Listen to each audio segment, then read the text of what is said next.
Mandra, are you there? Yeah, I'm here. Yeah, I also had a poem, Mandra. Okay, what is that? Okay. Like to hear that? Yeah. And it is like this. Okay. Thou art a smiling rose, ഇതളിതളായി ഉണരുമ്പോൾ വാൻമീതിലെ വെൺമീനുകൾ ഖുദാക്ക smiling rose. Wow. Multilingual poem. Multilingual.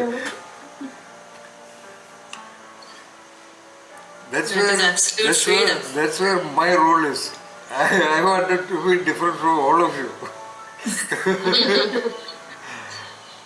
I knew that most of you would write something wonderful, no doubt.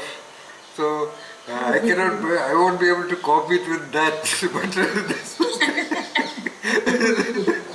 this So I you was. could supply the other role of yours, freak out, right? Sir? Yeah. Professor Amaya's poem and all is absolute spiritual height. And Parvati's is of a unique experience, and Vinay's is of pure philosophy.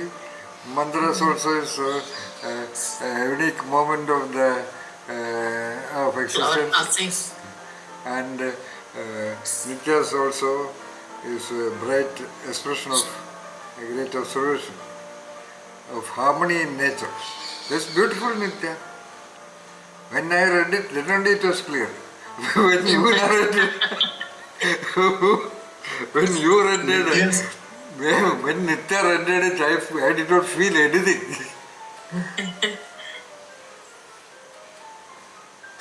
Nitya's poem is actually a very complex idea, sir. Oh, it's beautiful. Covers a whole person's life, destiny, and everything in 4 lines. No. I am not talking about that poem. I am talking about the first one. The tree and the bird and the harmony of things happening. Everywhere is the same. And the invariant of happening. And the trees growing and the birds singing and the flow of thoughts and the harmony she could see in all these things. That's great basic poetry, Nitya. I mean, thinking about the title, I was thinking, I don't know, that feeling of just one with the air or like and everything. So I thought being, like, can it be a title, being? Just being. Yeah. Being can be a title, but definitely. But you have to think about the linkages of the title, whether the title is truly a symbolic representation of the, at least the major trends of the poetry. There is a clue in that poetry itself. Most of the time the clue will be in the poetry, even that word will be in the poem. There is a good word in that poem, which can be easily chosen as a title, as a first step. What is that word in the poem? Harmony? Exactly, yeah. That is your primary observation there.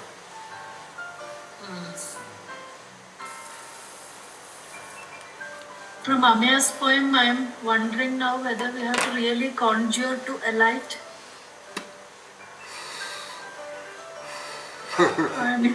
Where is Amaya's poem? Is that required? Oh, you didn't hear that. That is not written in there. I have written it here. I have not typed it. That has become a question now. Amaya says it is there.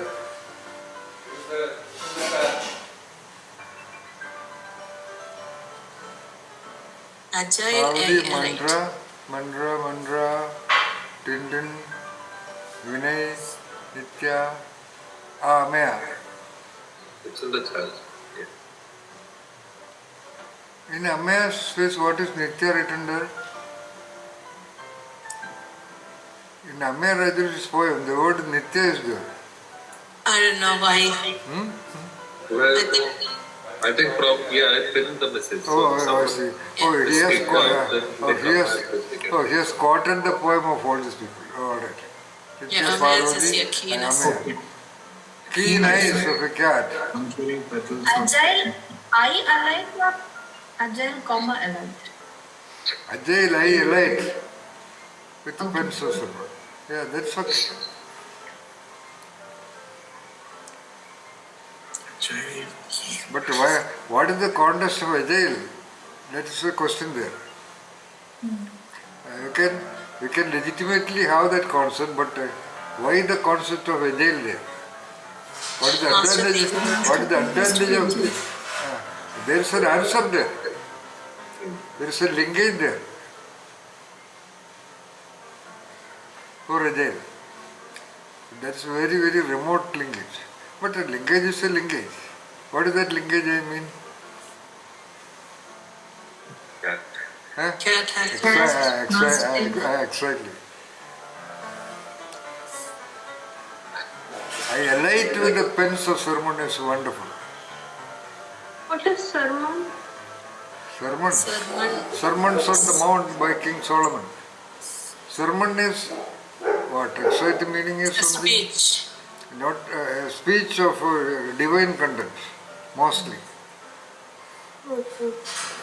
Most of the part of the Bible comprise sermons only, Amanda. To an extent, some of the items in Bhagavad Gita are also sermons. Or if I have But Bible is full of sermons.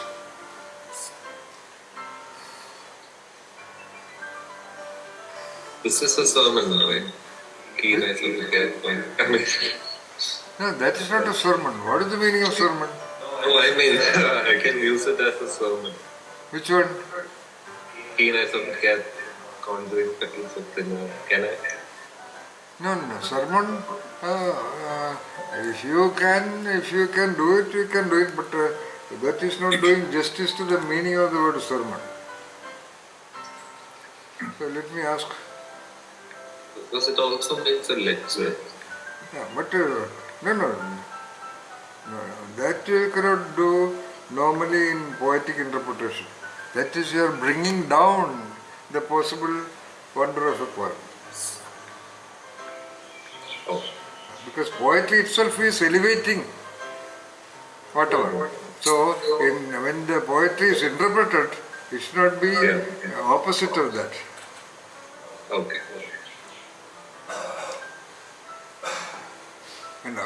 What Amaya said, sermon means a speech or talk, but on a moral or religious subject.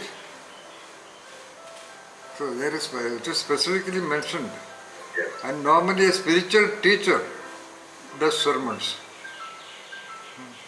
which will always involve guiding people about how to live according to spiritual or moral principles. That is called a sermon. Buddha gave a sermon at Sarnath.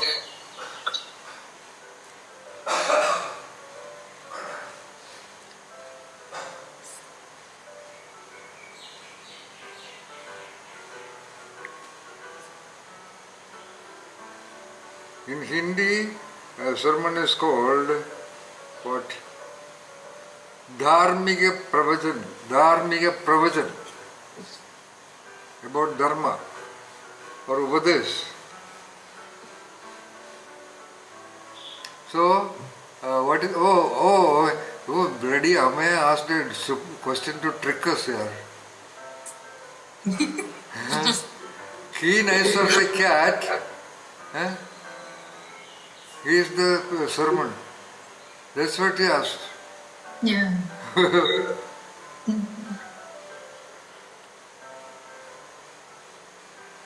Ela Bhayangara.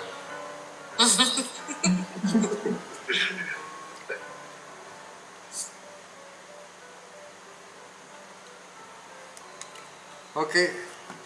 Keen eyes of a cat gives the sermon to be observant and agile. Yes, of course, beautiful. Refusing despair. So, cat is giving the sermon, Bhayangara. Huh? You become a cat there.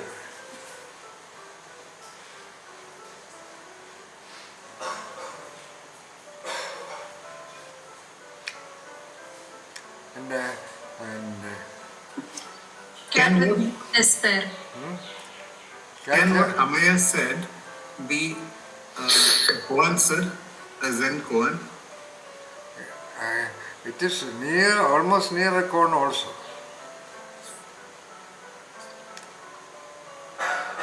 And conjuring petals of thin air is absolutely mysterious. That is where the cone is. The That's cone, what I'm also wondering now. Should we actually be conjuring to alight? no, it is conjuring. That is the correct word, because you cannot have what is the line? You cannot have what is it? Petals of thin air. So it can only be conjured. So that part is a cone.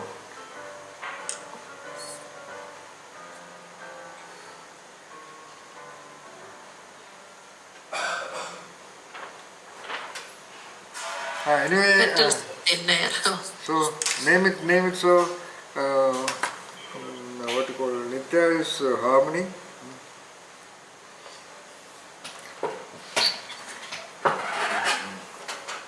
Petals of thin air feels like one hand clapping. Yes.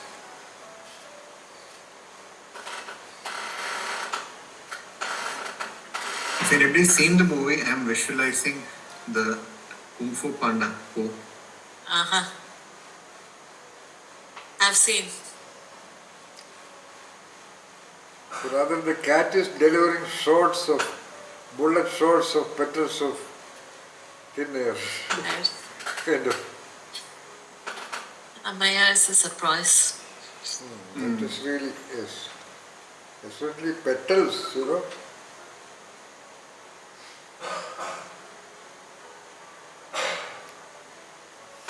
So Amaya and Mandra have something in common. Flower.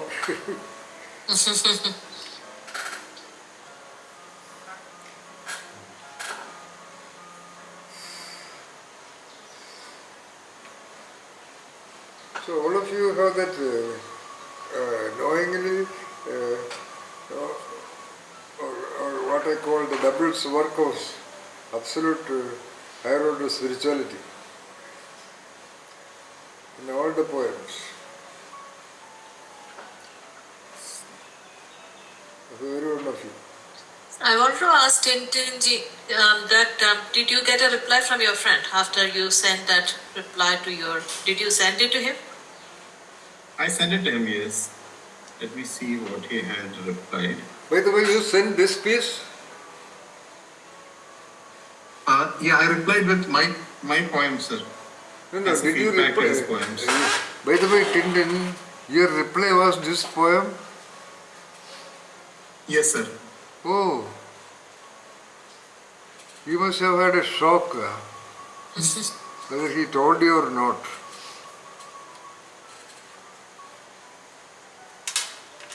He said, wonderful. That was his response. That's okay. I will call you, interview done. I will give the link later. So, Harmony, then what is the name of your poem, Pavadi? What is the name of your poem?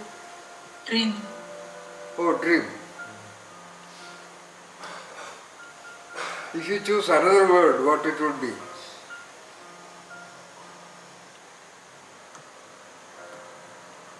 Actually, it is. Feeling is shaken. Shaken, huh? Where is shaken? Where is it? Or I would name it shift. Shift, huh? Yeah. Because what was your discovery there? Can you say? Discovery was nothing really means anything. Nothing, there is no meaning No. is all in. No. That may be. But the conclusion of your poem is everything meant everything. Yeah. Now everything means everything. Yeah.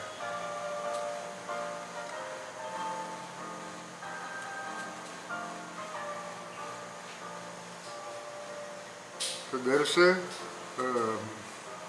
paradox. Up above the world, nothing truly meant anything. So when I am back to me, everything meant everything. So that is like I remember a Zen parabolic discussion. It's a parable actually. It is written in the Harvard Business Review. I told you there are 5 parables in Harvard Business Review. First one was Sound of Forest, second one was something, third or fourth one was the wisdom of the mountain. I have to start the first one with one of the HR people. Yeah, I think- take Yes. advantage of those parables Okay. and take copies and distribute it to them and go on making them creatively analyze the invisible linkages of those parables and then direct those perceptions into understanding of true leadership. Last week I gave this parable to a group of students in a school, Which parable? Sound of Forest. Okay, good. And now I just left it them one day. All started asking if that is even possible. So I just left that session there. Very good. That is a wonderful trick. Do not give them answers. Give them answers but end up with the suspense. Can I ask a question, sir? Yeah, why not? Parvati, which is this session you are teaching students now, is it? No. I just went there. It's through one of my friends. So that school conducts something like a curiosity circle. And they invite people, and 1.5 hours 1 hour you can spend the children. Usually what they will do is they will narrate their experience. Somebody would come from some distinguished personalities would come and share their experiences about work or life or whatever their experiences are. So one of my friends introduced me there, and they asked what I would do, and I said I don't know what I would do. I said we will start with the referent reality of curiosity itself. No. The new curiosity. Brilliant. And that's where we started. Great. How old were the kids? 3rd standard. Wow. And how did you introduce them to the parable? You just gave it to them as a story? From curiosity. Curiosity was just a starting point. I wanted to actually touch upon attention, because that was something nobody would ever discuss with them. So curiosity to attention, and then we touched upon the parable. And they are now wondering how is it even possible. Let them wonder You planted the seed at a very young age Yeah. and introduced a parable. What possibilities, right, sir? Oh, great. No doubt. Always expectedly at least one of them will get triggered, no doubt. But in case of children, In that one, I asked them one question, Sundarji, and very paradoxically, one child said, I asked something, and then they told very different answers about curiosity. And in one of the questions or discussion, it came up like, why is your curious questions different from somebody else's? It reached to that level. And one girl told, our bodies are different. That's why we are different. oh, I see. And the same girl says, I have no curiosity, I don't want to pay any attention to anything. Intuitively, she told me we are different at a body level. And I was so surprised. And the same girl she told me, I have no curiosity, I don't want to this thing. I was like, that's also wonderful. And then do you sense your attention? How much is your attention? No, I don't do anything like that. I was like, all right.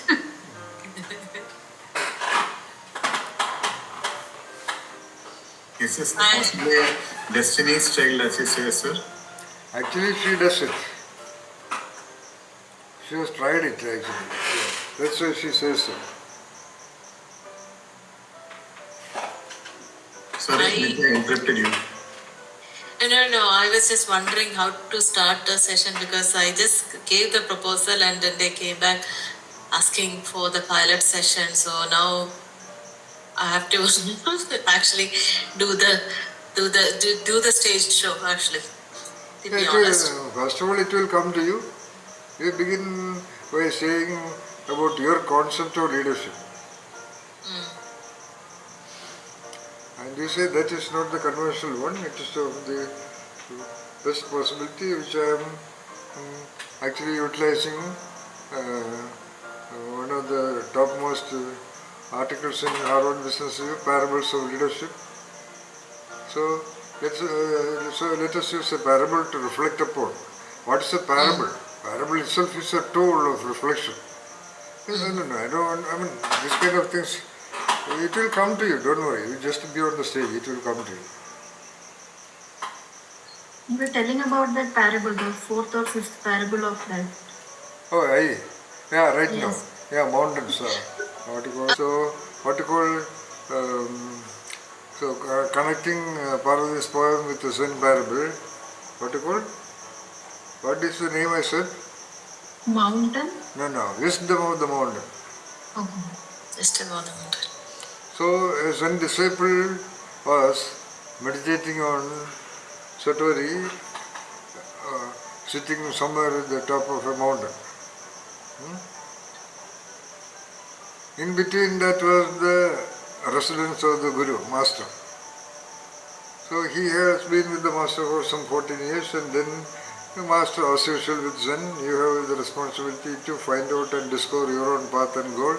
So you go and meditate. So he was meditating there, sitting on the mountain top.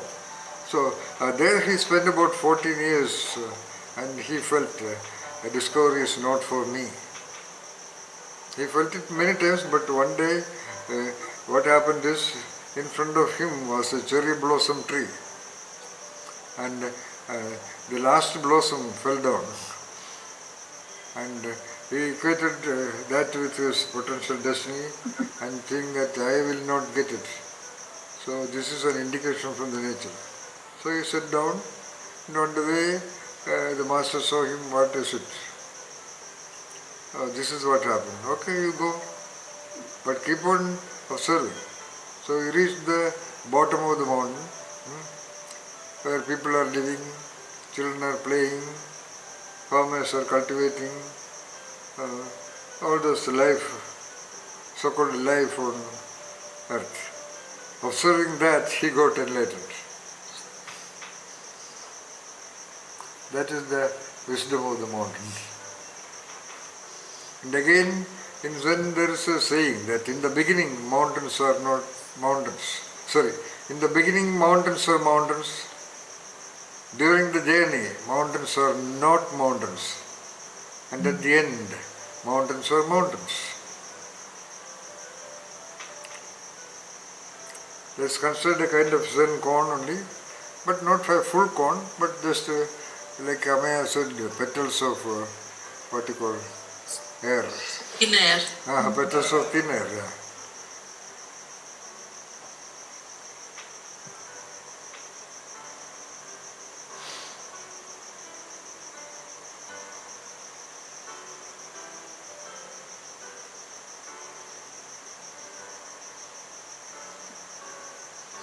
So you can give another name, probably. What is that? We keep shift. What is shift there? Shift in the feeling. What precisely explain that? There is no shift in what feeling, where is the shift, what is the shift, why is the shift? Come on. What is the shift? In what feeling? Because during that dream, I was standing above and looking down. I could see Binay, and I could sense nothing, no problem. The world is going as is in its own businesses. I also felt nothing leaving that place and going. No problem at all, no feelings. And the Buddha that was sitting next to me also was in a state of no reaction. And then when I suddenly wake up, some kind of a fear actually gripped, and I felt worried also. So that was a real shift. What was the real shift? From that no feeling at that No, dreaming nothing. stage. Yeah, nothing. I felt nothing. I have no problem going now. But then suddenly when I woke up, I had a problem. So, a shift from what? What was the previous state? You are talking about the shift from the feeling you had during the dream? Yeah, Or, feeling of total detachment of any emotions to complete emotions. okay, if you want to talk about shift, it could have been better if it was the shift before the dream and after the dream. Then only it is a shift. Because dreams are already a shifted state of experience. So you cannot say that was a shift. Before dream you had a certain concerns and perceptions and the sense of feeling and things like that. And after the dream you had some other kind of perceptions and perspectives about life or whatever. Then only it's a shift. But then with that experience, that was an experience. With that, and if I focus, I can re-experience that. That is okay, agreed.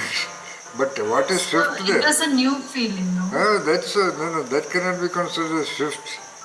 It is not a mind shift. No. There is a mind shift to do you mean to say that this everything meant everything is a shifted thing and before that it was not so? Before the dream No, it was not before so? and always in the waking life, everything means everything. Yeah.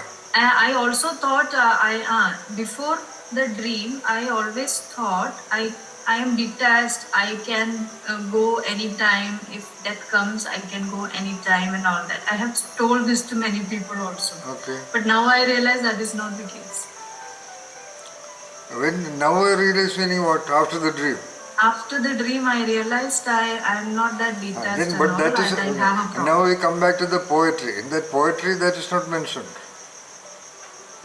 Poetry refers as if everything is everything only now. Okay, that is okay. But then there should be a reference to what it was before. I mean, we are talking about naming the poetry. We are not talking about your dream experience. Yeah. So the dream is an easy in my opinion. I think now I understand. In the beginning, a mountain is a mountain. Same thought went through me as well. The mountain is round. It is, or it is like chop the wood and fetch the water. Yeah. After that.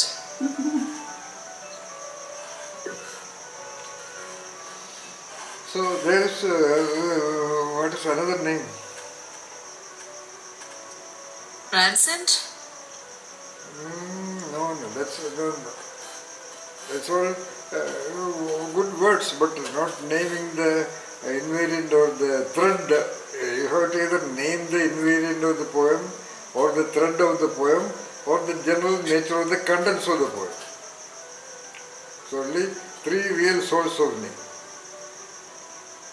Can you repeat that, sir?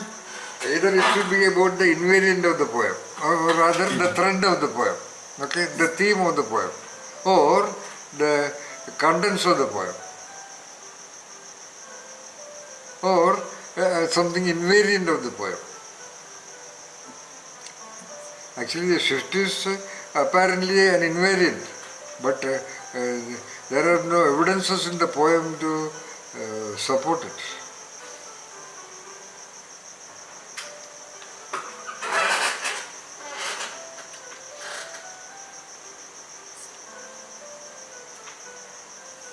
Is it living?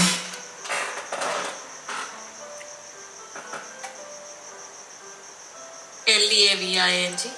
No.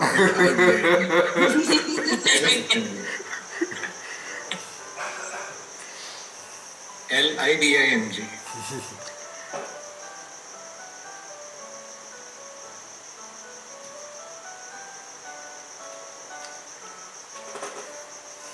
Okay, you can look at some significant so-called peak. It is several mountain peaks. Every line is a peak. Which peak stands out?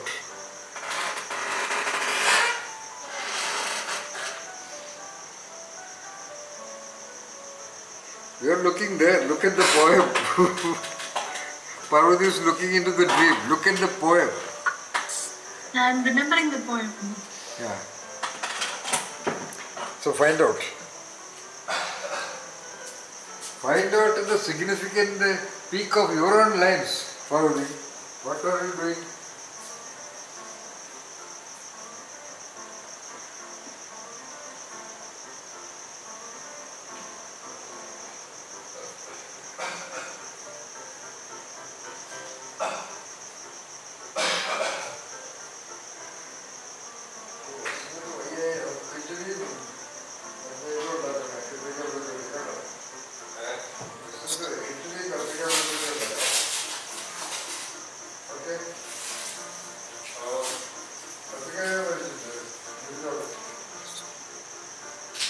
Everything, what does everything convey here? That could be the idea to look for. Okay, according to the other Nitya or Tintin or Mantra, what is the peak of Parvati's lines? I thought awaken.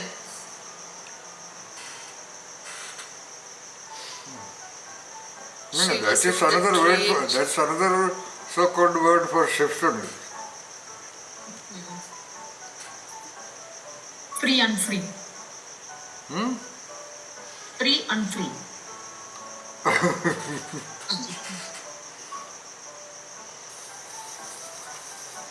Tintin said everything. That is somewhat Then we okay. can say That's There's a- also. Yeah. that's okay. Everything is okay. Because that is the central point. There's a movie called Everything, Everywhere, All at Once. Oh, I see. Everything is a good name. Within Because, systems. because after all this, Everything. because after all this, the conclusion is everything is everything. So the dominant things here is so-called everything only.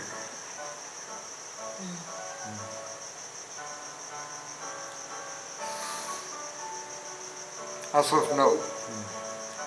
Yeah, that's all.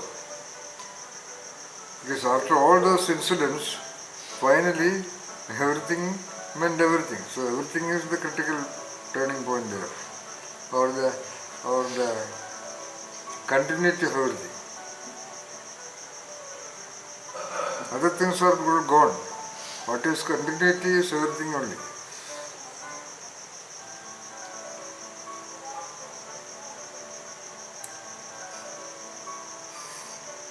Despite even if it was a shifting experience, finally continuity happens to everything only. So everything is a good name, is a proper as of now, because in poetry, painting, music and almost all these art forms, there is no final rule. Like always a painter say, my masterpiece it took up. Or like Keats said, the unheard lines or sweeter. The heard songs and unheard songs, what is that poetry of Keats? Unheard songs are reading is poor. No. You have to read a lot. Unfelt, unheard, unseen. I'm just reading it. It is, I'm just googling it. It says unfelt, unheard, unseen. Now, there's a famous line of a poem. The heard songs are beautiful and the unheard songs are more beautiful or something like that. And I'm not sure. Like John Keats in there, line. John Keats. You are reading John Keats now, huh? Yeah, I have opened it. And there is no line unheard songs are more beautiful, something like that? Unfelt, unheard, unseen. Ah. I have left my little queen. Her languid arms in silver slumber lying to their nestling touch. The quote is here that heard melodies are sweet, but those unheard are sweeter. Exactly, that's Shelley. No, kids. Then okay, sir. Exactly, that's the line. Once again. The heard melodies are sweet, but those unheard are sweeter. Exactly, yeah. Poem from Ode on Grecian on. Ode meaning? Ode. Ode meaning what? It's a poetic word. Ode meaning ode to a nightingale. That's a poem by R.L. Stevenson. Ode meaning kind of an offering, something like that. Anyway, so you must definitely read some poetry also, Nitya. You have covered almost all good fiction, good philosophy, other good readings. But now read some Shelley, read some Keats. You don't have to necessarily read Shakespeare. It is all story fiction. It's all films, long stories. Okay. Real poetry, you read Wordsworth, Shelley, Keats, Byron, Cumming and all that. Yeah. So that is solved, everything. Now, Amaya, what is the name of the poem?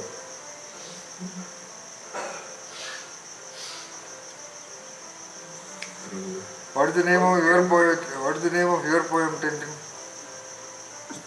The first poem's name is Poem, sir. The second poem is about writing or words. Second poem is about writing. Where is it? Poem 1, I see you in a few. What is the name of that? The name is Poem, sir. Poem? No, not allowed. Not allowed.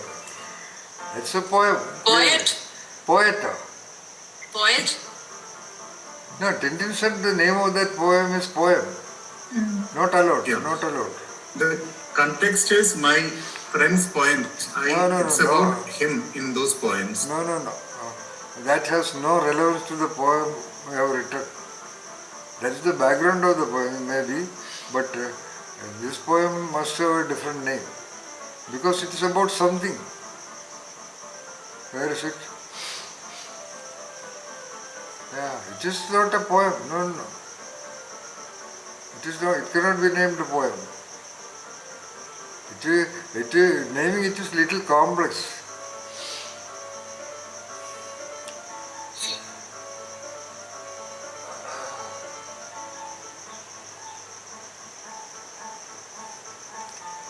The rest of us who should, never did.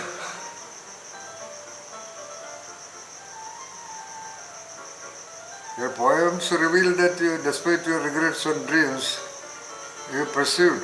It is a little bit giving a lot of scope for analysis. But you perceived you did. So you are implying him to understand what is the required stance regardless of regrets and dreams. So he perceived that and you realized that by reading his poems or by observing him. While rest of us who could do the same, who should be doing the same, never did, like you did. That is the poem, right? And that's your poetry. So it should have a different name. It cannot be named a poem. It may be about his poems, maybe. And it is not about his poems you are saying. You are talking about what he did. Despite his regrets and dreams, which apparently is still a failure, because he had again dreams anew. One dream failed, again he dreamed, He goes on, he continues to dream regardless of apparently failures. That's why he has new dreams. Right? He says dreams anew. No? So that means why he had to have new dreams, because some dreams did not work. So despite regrets and several dreams did not happening, but perceived you did. That means what you perceived in poem, you realized that you took a final stance out of that. You did not get defeated. That's what you realized from his poems. Rest of us also could have done. We also had regrets and we also had dreams, but we never created new dreams. We did not pursue the way you did. This is what you are assuming. We could have done that, but we did not do. That's a great compliment to the poet, no doubt about that. But name of the poem should be different. Now, poem 2, I started today to pen my words. That is little prose only, but came, alas, neither poems nor prose. But came, alas, and alas itself means we could not. In desperation, when I stepped outdoors, they came at will, all the missing words.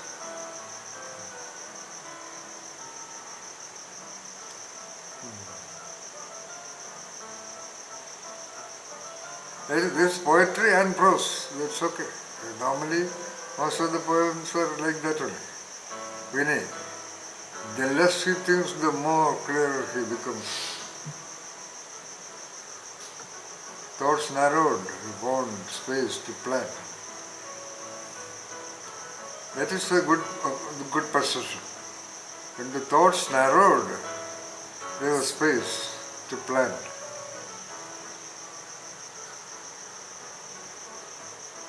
So the plan is a discovery that life has to be transparent like a diamond.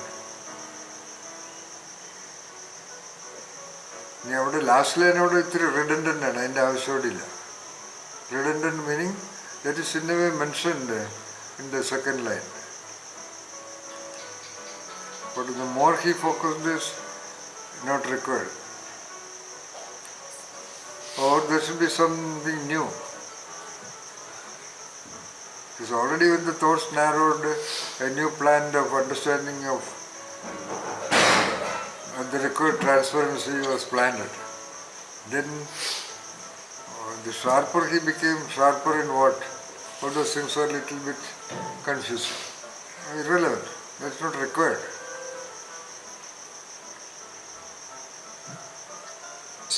Parvati had a title, The Dream. That's okay. That can be a simple title, no doubt. What is Ganga? Parvati has written Ganga there. What is that? That was about that girl.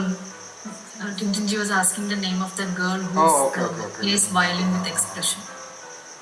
The name itself is not good. Okay. Yeah, because now a child shall not be named with things in the nature like Sandhya, Sindhu, Ganga, Kaveri, Yamuna, etc. So they are all great objects on planet Earth. It is not like naming after some goddess. That's okay. That's good. That's ideal. That's okay. The dream of the parents for the child to become a goddess. That's okay. But dreaming the child to become a Ganga or Sandhya or Sindhu and all that. Then objects names like Veena, then what? Then why didn't they put violin? I don't know. So that's all. They are kind of destiny problems. That's the problem with, for example, Nitya. Her name is Niti. She had years of confusion about this so-called justice. She could not balance her perceptions. She was tortured between different viewpoints equally valid. So I only forcibly changed it into Nitya. That's why I don't think she accepted it in the beginning. Until the day she did not accept it, I think she was suffering from the conflict. The day she changed it into Nitya, not officially but at least psychologically, then things change for her.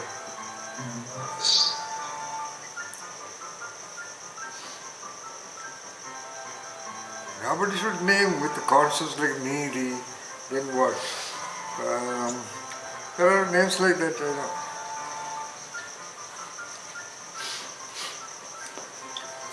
Sir, now I'm thinking, I appreciate the name, the solitary reaper. Maybe half of the time was spent in naming that poem. Oh, beautiful. You know, actually it was the fact.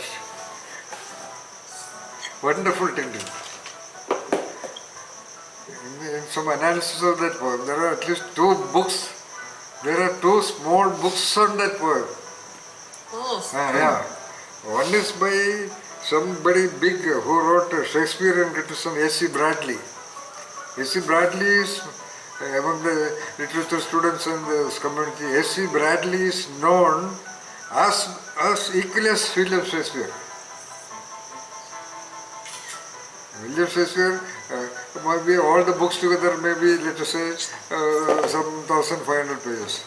S.C. Bradley Shakespearean criticism is 1,120 pages. It gives what you call it, glorifies Shakespeare. It is absolute. When I read it, I felt S.C. Bradley is greater than Shakespeare. S.C. Bradley has commented about William Wordsworth Shakespeare. Sorry, William Wordsworth Solitary Reaper, that he considered several names for that. And this name occurred to him before, but he felt it as very plain, you know. So she was solitary and she was a reaper. Then how can he name the obvious? So he was in confusion for a long time. Then, and because everything about the other parts of the poem is ultimate mystical perceptions about existence and whatever, then he incubated on a lot of those concepts. Then he felt, I don't remember exactly what the analysis was, but something like, then he felt, you know, the cause of that was that beautiful moment when he was walking alone, whatever, like that poetic walking of alone in the beautiful valleys. He saw that girl and she did not see him at all, according to his observations. Then he realized that finally that was it, that's all. She is the center of existence. Then he decided on solitary reaper. Like finally mountains are mountains.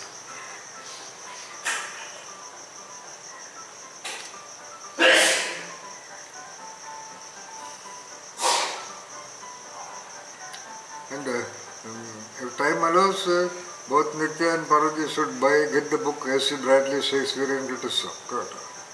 That is equal to reading Shakespeare, plus also equal to doing a PhD in English literature. You don't have to do a PhD, just to read it.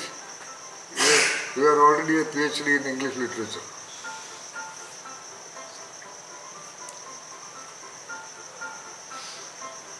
It may look a little bit rough and tough, but soon you will fall in love with that book, no doubt.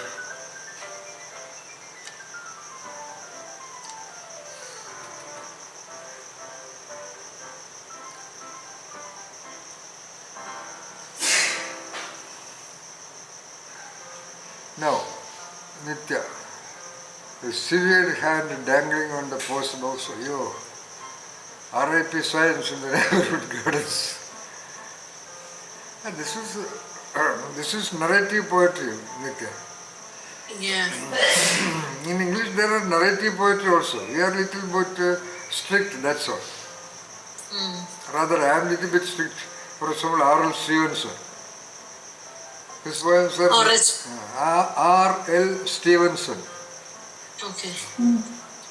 His poems are narrative like this. When I read this poem, I remember R.L. Stevenson. A severed hand dangling on the post box. R.I.P. Science in the neighborhood gardens. Children disguised as ghosts and vampires. When harvest ends and winter begins, waves blur between the living. Oh, Brilliant. That last words are not required. That's a noise in the music. Okay. You have to apply some Dolby. If you apply some Dolby into this music, the last line has to be removed.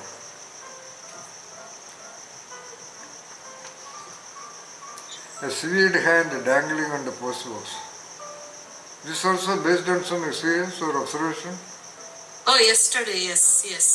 You actually I was saw, actually shocked. I was walking to the bus stop and I saw the neighbor's garden is full of RIP signs. And I was wondering, who would put RIP in their gardens? What weirdos. And then I go to the bus stop and I saw, there is a post box next there and there was a hand dangling there. real hand. Then no, it's just like a mock-up, like it's a Halloween.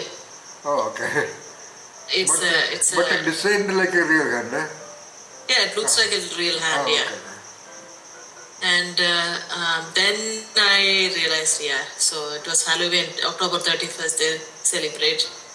But It's why an American. why did they do it in a post box?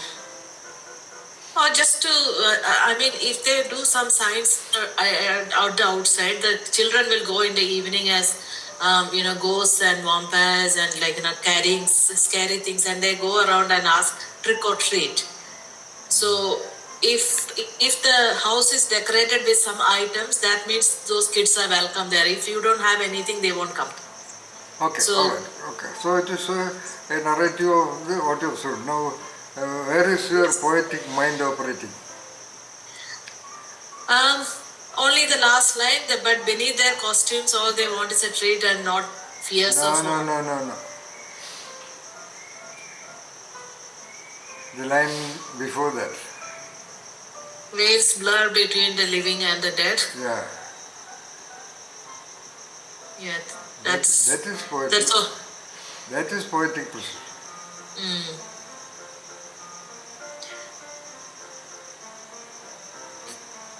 The other one is. But The other one that is. is actually from the knowledge also, like the Halloween actually started with something like that because they are actually observing the passage of time and they believe that at that time the difference between the living world and the dead world is very thin or something like that. Oh, I see.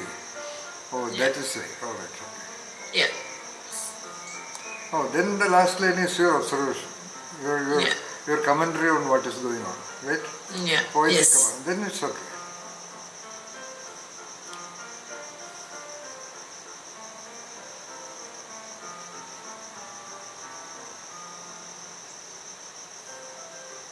And there was a, what is it? I don't know, this has become a commercial thing in the Western world. For the Halloween, people spend at least $100 per family or per household apparently. So that big of an industry it is now. Uh-huh. Yeah, Yeah, just for that day.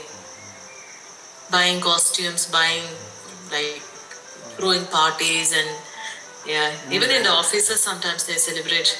In weird people come in. weird dresses and all that, right? Yeah.